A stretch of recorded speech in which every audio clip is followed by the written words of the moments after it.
Today, we have assembled here to do the Guru Puja. The word Guru comes from the one which is magnetic. The person who is magnetic, the one which attracts the attention of the seekers, is the Guru. Also, it means the heaviness, or you can say a person who is very steady, who is very deep, who has the knowledge, and who can act like the Mother Earth.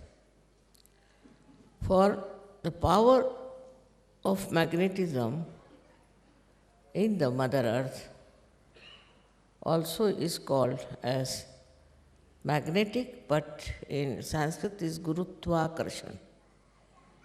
Means the attraction of the heaviness of the Mother Earth. But actually it is a power of the Mother Earth that makes us stand properly on our legs when it is rotating with such a tremendous speed. Otherwise, we would be all thrown away. With that velocity that she is moving, we are still attached, or we are one in our balance is only because she has gravity. This gravity has to be in a Guru. Gravity means a kind of a serious understanding of oneself and one's own responsibilities. So a Guru has to be very steady. In these modern times, people are very mobile, all the time agitated, all the time getting disturbed. With small things happening here and there, they get disturbed. They meet people who are not of any quality, then they get disturbed. These disturbing qualities come from our deficiency in our gravity. A person who has gravity doesn't get depressed, neither get excited, nor get overly enthusiastic, nor is he very sad or unhappy. So he is in the center. He is in the center of his being. But how do we become the Guru? That is very important for Sahaja yogis to understand. Many have felt that they are Gurus. They have tried to behave in a funny manner and have lost their Guru position. First and foremost thing, for Sahaja yogis, it is important that they must have introspection. They must watch themselves. If a person runs about changing because the fashion has come, because people have suppressed them or have asked them, just to please people of cheap values, if a person changes then he cannot be a guru. He has to station himself properly on the values of Sahaja. Without introspection, you will not know. You will never remember what you have done wrong, nor will you think of what you have to do right. But that is only possible if you go on improving yourself. First and foremost thing is all the great saints have praised their Guru. For example, we have a very great saint, Ganeshwara, in India. He has written a complete chapter about the Guru. In English, they have translated it as preceptor. Guru is the preceptor. And what he has done is a great thing. He says you are not to challenge the Guru. Otherwise, you can never become a Guru. For namesake, you might be, but you are not. Secondly, you can never misbehave. You can never be rude, arrogant, and you cannot show your temper to a Guru.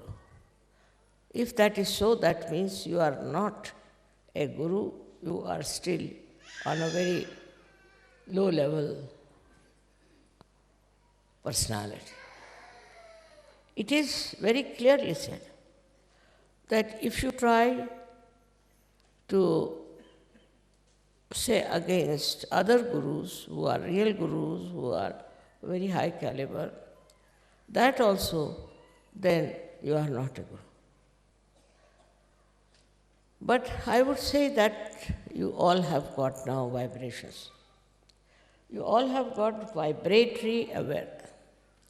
When you have vibratory awareness, you are capable of finding out about everyone. Now, you need not talk about your own understanding of a person, but try to face that person directly and tell that person this is the problem and ask him to change.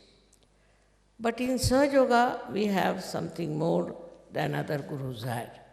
Other gurus were very, very strict. They used to carry a stick in their hand, a big stick, which they would use for walking or for hitting their guru disciples. They used to hit their disciples in such a bad manner that the disciple was literally frightened of the Guru. I'll give you an example of a Guru I came across. One fellow was there in India who came to one of the ladies who was a Sahajogini, and he said that my Guru has sent me word that Adi Shakti is going to come and stay with you. Is it true? She said, yes, she is going to stay with me. So what? He said, my Guru has told me that you go and request her and if she could come to our ashram. She said, I'll ask Mataji, I don't know. This fellow came to a program and he saw me, a housewife. He said, this cannot be that Guru. But when I came in, he saw, and when I did self-realization, that everybody's Kundalini was awakened, he was so surprised, and he prostrated himself before me. Now, his Guru was living in Amarnath. He's a very famous famous religious place in the Himalayas. And this fellow lived in a place called Ambarnath. So he asked me, Mother, will you come to my ashram? I said, why not? Because these gurus in the ancient time, never used to leave their seat, they call takya, means the pillow. They never left their takya. I say, all right, I don't mind, I'll come to your ashram. So you're just keeping quiet all the while. So I went there, this guru fell at my feet and he was very, very respectful. And then we came back home. So this fellow started telling me, if you don't tell my guru, I would like to tell you that I have got a very bad agya. Can you cure mother? I said, why not? I will. So I went back to this guru again and I said, why didn't you cure his agya? He said, why? Why should I cure? Who cured my agya? I worked out myself. I had to introspect, find out, and I cured my own agya. And why should I cure his agya? Let him, Lord, let him work, let him get to this. Otherwise, he will be a spoilt man. I was quite surprised. And he said, you do it because you are a mother. You are nothing but love. And that's why you are doing it, all this for others. But not me. No guru will open the agya of his disciples. I said, then why are you a guru? He said, because we have to guide them.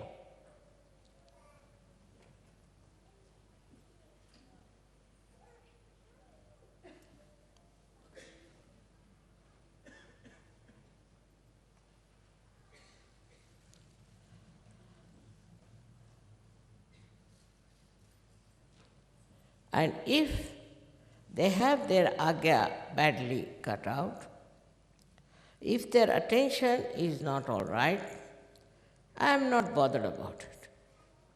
It is their duty to introspect and find and climb the ladder which I have put before them. So I am a guru, I can only give them the ladder to climb up. It is they who should work very hard. It is they who should introspect. It is they who should correct themselves. Why should I help them to such an extent that you open their agya? I said, all right, you allow me to open his agya if you don't mind. I said, you are a mother, do what you like. I have nothing to say. If you want to do that, you will spoil him. You will spoil him. Let him do it on his own. Otherwise, you will be spoiling him. I said, as you are also spoiled that you don't open anybody's agyas, yes?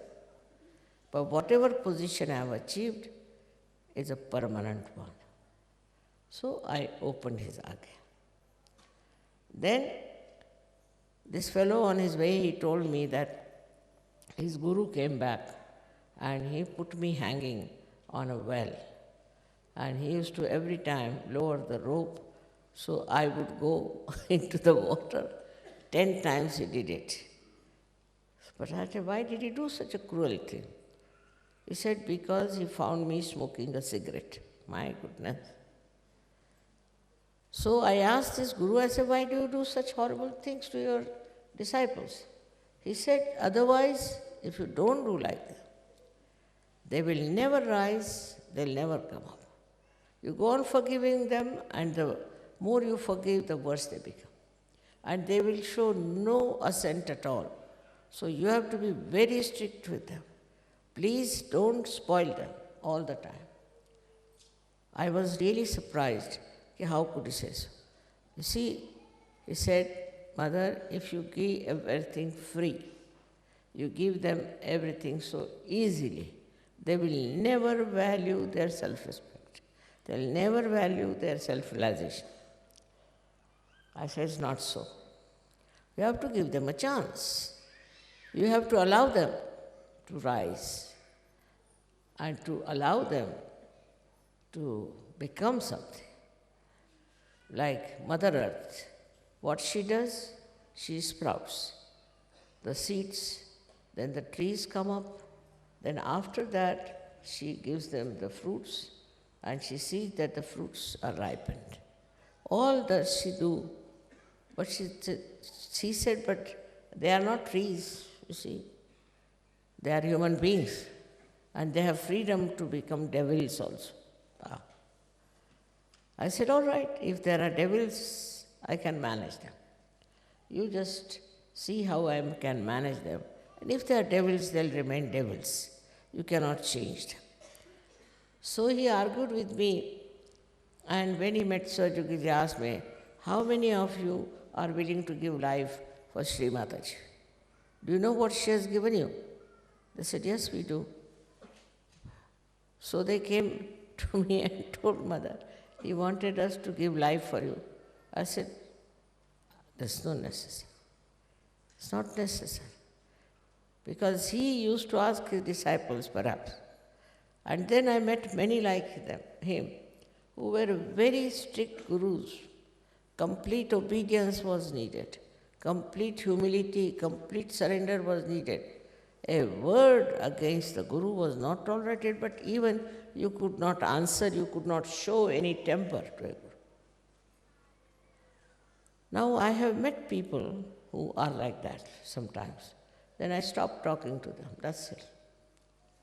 If they want to improve, they can improve. They don't want to improve, you cannot force them to improve. But according to these gurus, there should be a great fear in their mind, that they should be so frightened that they should behave themselves. Now we expect so much from the Guru, that he is your father, mother, he is a friend, everything. He is a pure person who just wants your ascent. He wants to look after you. He wants to guide you, wants to protect you, and takes you to the life of spirituality. And this is the way a guru has to work out. But what is expected of the disciples is even much worse. The disciple has to be absolutely a pure person.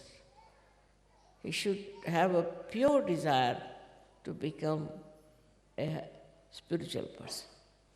If he doesn't have this pure desire, he has some other desires, then absolutely useless. Like some people come to Sahaja, I have seen it. They want to make a name out of themselves. They become great masters of everything. They want to dominate everything. That is not important. There are some people who try to make money in Sahaja, a way of making money. That also absolutely wrong. And not only that, but it's very low level that we want to make money out of Sahaja. Then there are people who just come here for some politics. They go on saying things here and saying things there. All these things are not going to give you any ascent whatsoever. You have come here only to achieve a great life of spirituality, of becoming a guru. Now also this politics business is quite a lot. People try to enjoy the position of a leader. So they try to keep that position in a very special way. There's no need. If you are a leader, because you are a great master, you will remain. Nobody can challenge you. Nobody can dethrone you, and one should not get disturbed with any such fear. Sahaja Yoga is a yoga in which fear doesn't play any part. There's no fear for you. Only thing for your ascent, it is necessary that you introspect. Try to find out what have you been doing. Are you absolutely a humble person? Do you do whatever is told to you? Supposing I tell somebody, just go to, say, some place. He may not go. He'll come and tell me, Mother, this happened, that happened, some excuse. He may not go. But that's not being good. If you have been told to go to that place, there must be some meaning and you have to go. You have to obey. If you are not obedient, then you cannot become a guru, because if you cannot obey, how can others obey you? This obedience is not for any personal gain of the guru, not at all, but for your gain only, for your education, for your ascent. So if such a view is taken, then what happens? That you start getting all the qualities of a guru.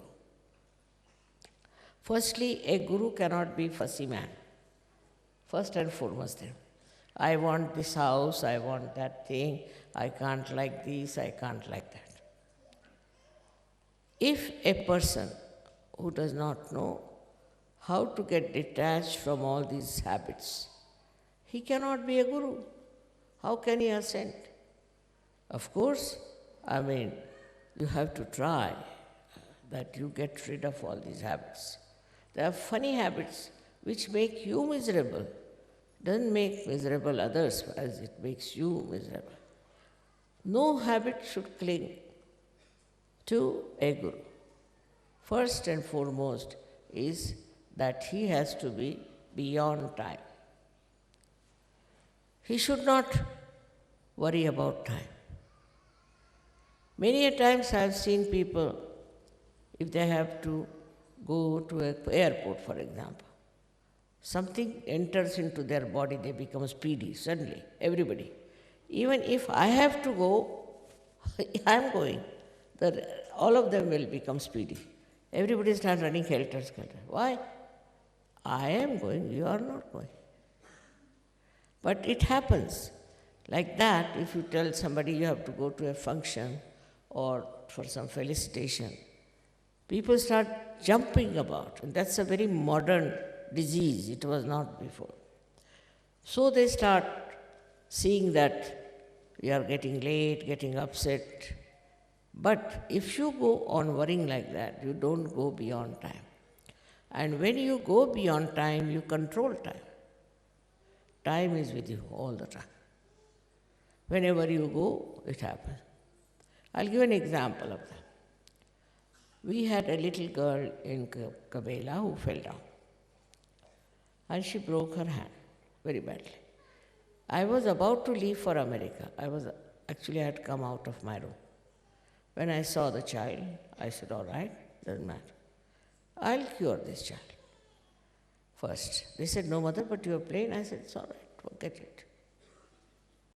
So I got the child, treated the child, and she was all right. And after, I think, half an hour, I left. I left for the airport.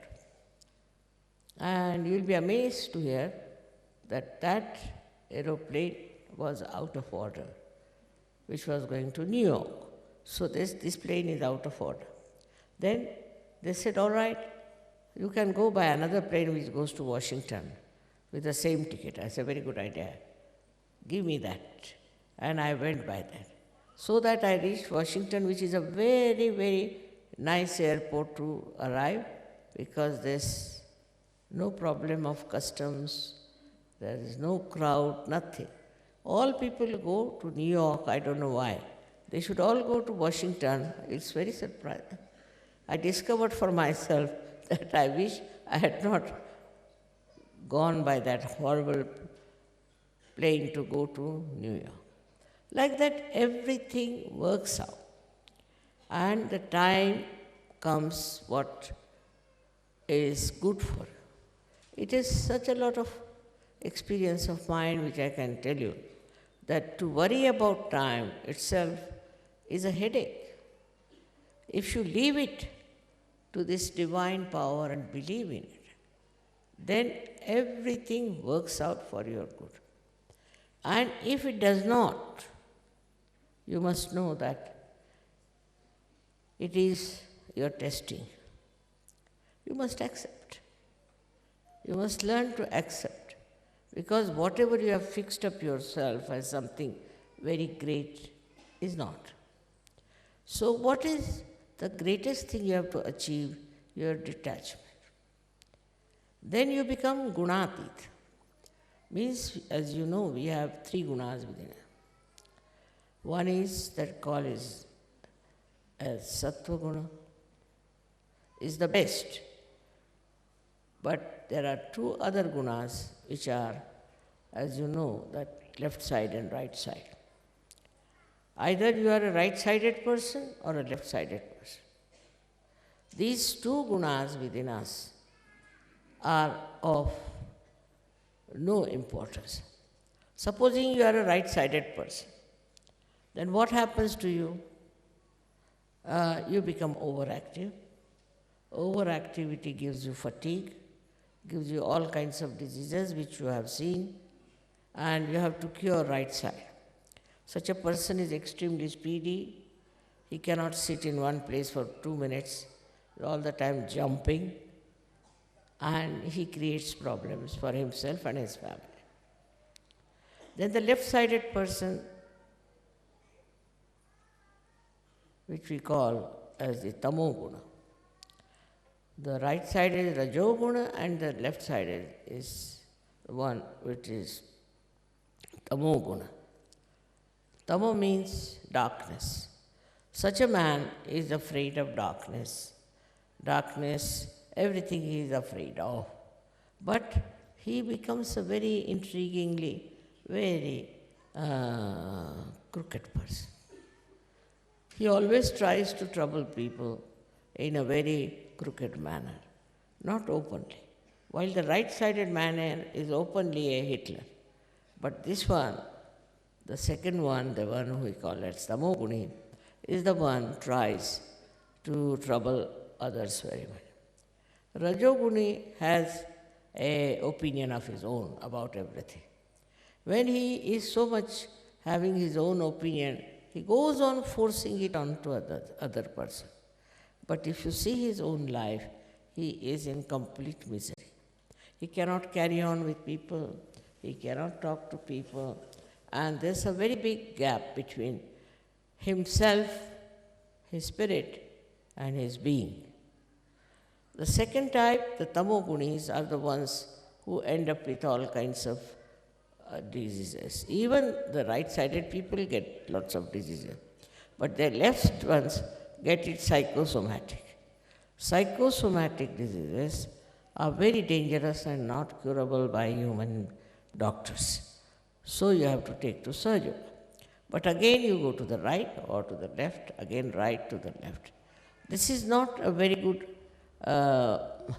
attitude, I think, towards life, that you get bound by one of these gunas, or you are all the time like a pendulum moving from left to right, right to left.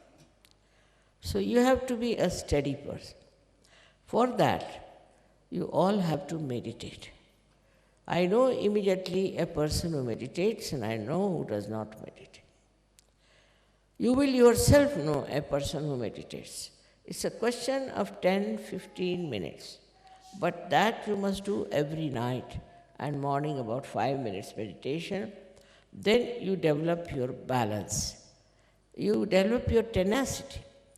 You develop your own body in such a manner that it can stand lots of nonsense. It can bear lots of things. You don't have then desires left. What food you should eat, when you should eat, whom you should please, nothing of the kind. You yourself become such a sweet person that everybody is pleased and understand that one has to be like you. The people see you and you become like a model. People start following you, that means you become a guru. In this way, you get rid of these two habits that you have of left and right side. Now, sattva-gunis are the people who believe in the righteousness. But when they are righteous, they have contempt for others who are not righteous. They go on saying things to such people, so they can develop a kind of a temperament. So they become aloof. They can go to Himalayas, sit there and not to meet anybody. Get out of the society. Get out of all your relations, everyone, and just establish yourself as a big guru somewhere. This kind of also another generation is there, which is of no use. I met some of them when I was in Haridwar, and I told them, what are you doing here in the Himalayas? He said, we don't want to face human beings. They are useless people, they are good for nothing.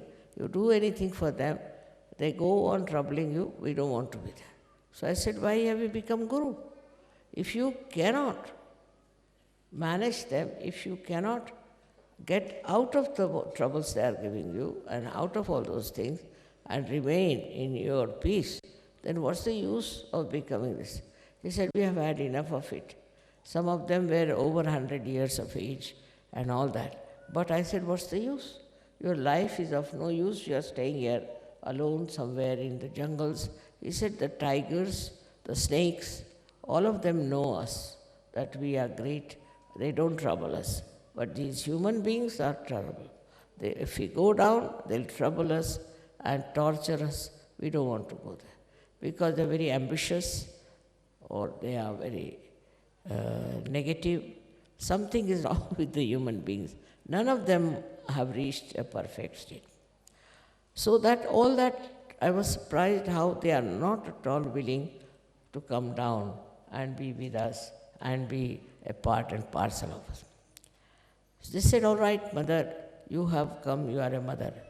You can tolerate all this and you can work it out, but not we. We are out of it, we don't want to go back. They have lots of powers. They can control the nature, they can do so many things. But they said, easy to control even a snake than to control a human being. Today, they might behave in a particular manner, suddenly they will become horrible. You don't know these human beings, how uncertain they are, what uncertain quantity they are. I said, there is a way of putting them right. You first give them realization. In the light of the spirit, they can see how they are doing wrong things. 99% people will know what's going wrong with them. Where are they missing the point? They will start seeing themselves. Spirit is like a mirror where you see yourself clearly and you start changing yourself. There's no introspection actually needed then when you have your spirit awakened. You can watch yourself. You can see for yourself clearly as soon as you become a developed or evolved Sahaja. And that is one point one should see if it has happened. If you can see something wrong with you, if you can find out what sort of defects you have, if you can detach yourself from those defects, and if you can understand that all these attachments and defects and habits are pulling you down, then only you can leave them. But that only happens when you have this mirror of your self shining through. When this light comes to you, you see for yourself what is wrong with you, what is the wrong path you are taking. Overnight, you have seen people have given up so many things. Many gross things they give up, but still there are many, I should say, subtle things which stick on to them. First thing that happens to you is that you start finding what's wrong with your own people of your own nation. I'm amazed, you see. When the English got realization, they started telling me about the English. When Italians got realization, they started telling me about the Italians. If you tell Italians that, you see, this Italian fellow did this like that, he said, Italians, after all, mother, what will they do? They're just like this, you know. He himself is an Italian, but immediately he'll say. Same with the Russians I've seen is very surprising that they start telling you about what's wrong with the Russians or with the Ukrainians. All of them are quite aware. even Indians, they'll say, after all, this is Indian, Indian people, how they are, mother, they are doing like this. I was surprised that they themselves being Indians, how are they immediately telling me about the Indian. And many things I have come to know about these countries through the Sahajogis only. When the Sahajogis tell me, I am amazed that they are not identified with their country, they are not identified with anyone, even their own family they are not identified. If they find something wrong, they will tell me, mother, my father is like that, my mother is like that. That is how you get detached, when you start seeing and not identified. If you are not identified with all these things, then you become a free person. You have the freedom. You become a person who is not attached to anyone because he is your father or she is your mother or a sister or anyone. This attachment is a very dangerous one also. With the family attachment, we have lost many Sahajogis. Because their family was funny, they got lost. They couldn't get out of it. We don't say that you detach yourself from family or get out of it. But in a subtle way, you should understand what are they up to and what they are doing. All these subtle understanding about everyone doesn't give you any right also to criticize them. You should see for yourself what's wrong with you. All these subtleties you criticize that such a person is such a person is such. But you also have the same problems with you. That's why you get detachment only possibly through this introspection, through the mirror of your spirit. So the spiritual life is very important to a person than anything else on this. Because such a person has been seeking. He has been seeking the truth. He has been seeking the reality. And once you know the reality, you don't want to cling on to something which is not reality. You want to be a person who is above all these things, that you can see all these things. And that is how you can save others who are getting drowned into the ocean of darkness, into the ocean of misidentification. Only when you are above this. But mostly what happens is this, that you are identified. You are identified, how can I do it, how can I say? The countries where Sahaja has spread, where there have been people who are not identified with those countries and think that they have to help all these countrymen to come up, to join. For that, tremendous patience and love is necessary. As you know, this cosmic power, as they call it, which they say the source, actually it is the power of love, of divine love, of pure love. And such a love doesn't demand anything, doesn't want anything, but it acts, it works.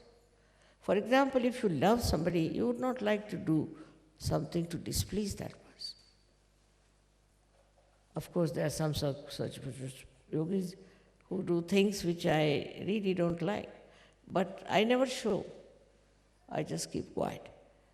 But normally, if a person has love for someone, he wouldn't do anything to displease or to trouble that person or in any way hurt. Without that development within you, you cannot become collective. In collectivity, what happens that you feel for others. You understand others. You may not show off, but you do inside yourself, you know. Supposing somebody has done lots of funny things with you, doesn't matter.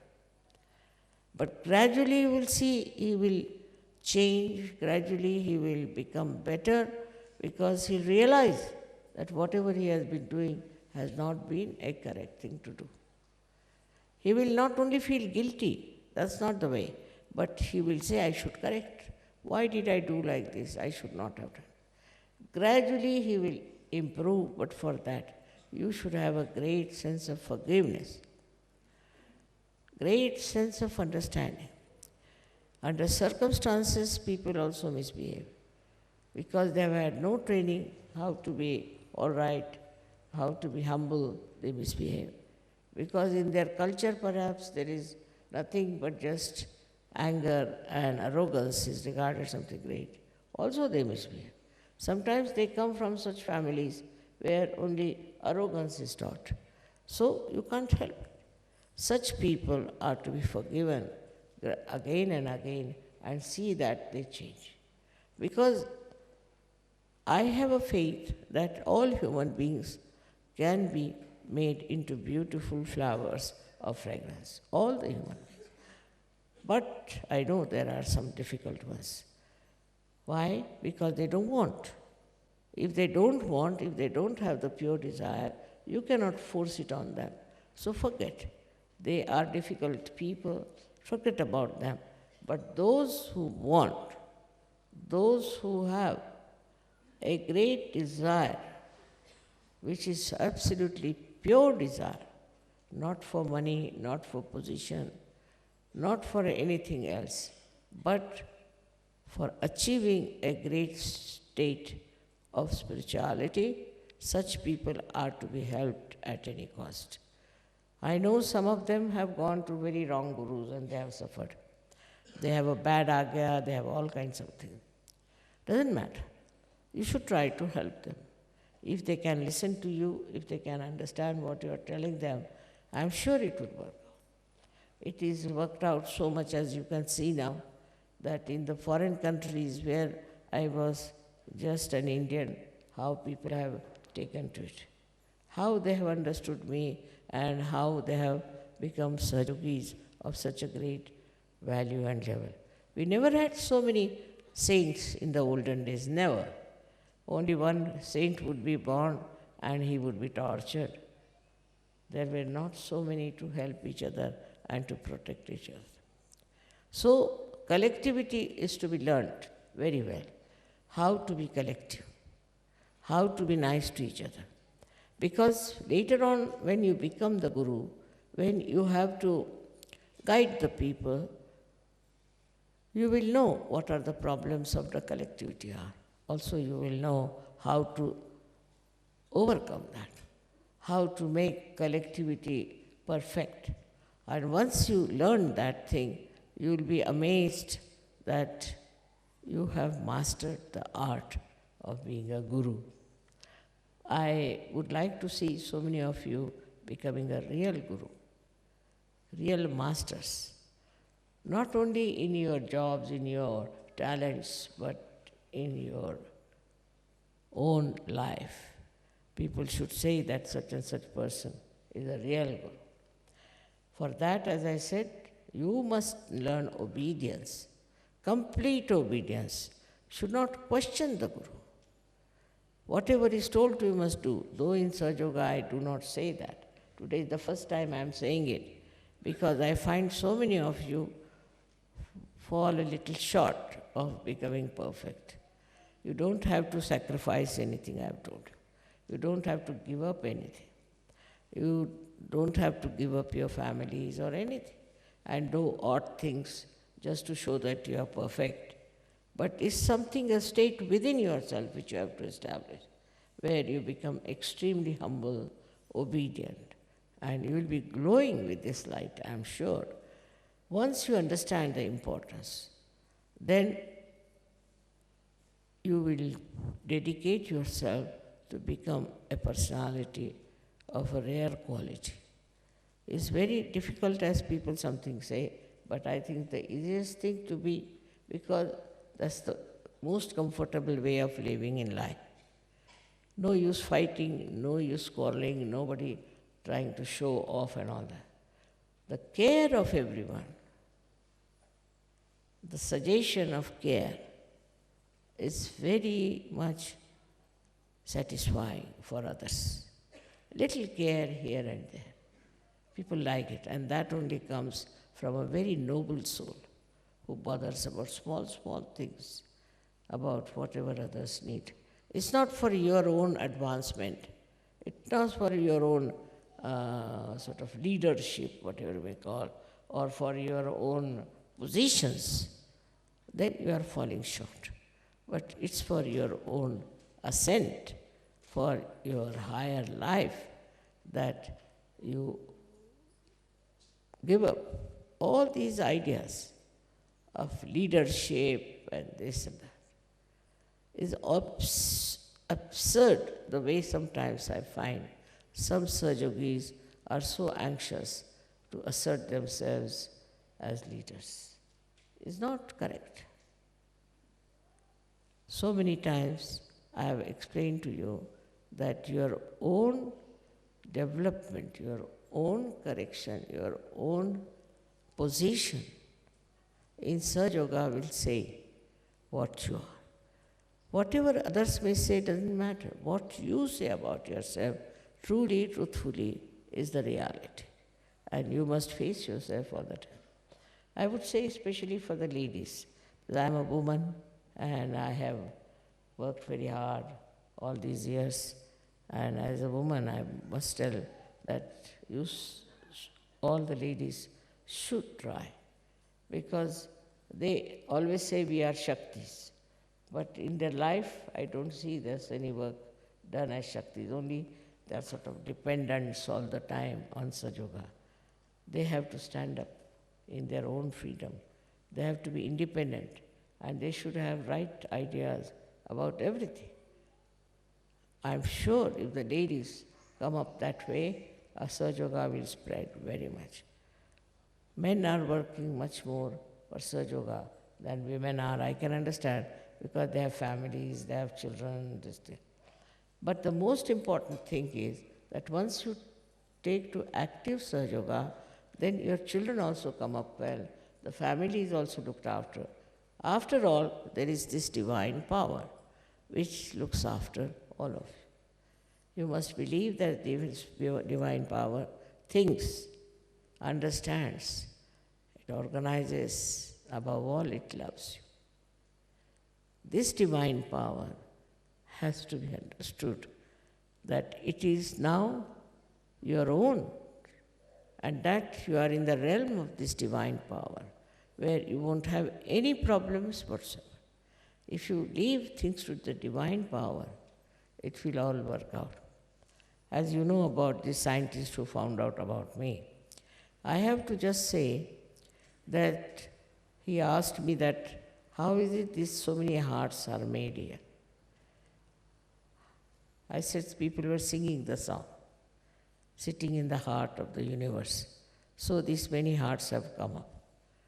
But he said, still, does this power hear? I said, no, it's me only. I can hear. I was hearing the song, and then the power organizes everything. It's something to be understood very well, that the power within you, what you have, understands, and understand you also. It is a way of power which is your own power, but you cannot control it. It knows about whenever you are falling, when you are doing wrong, the same power which protects you and loves you, like a mother, will correct you and bring you to the right path.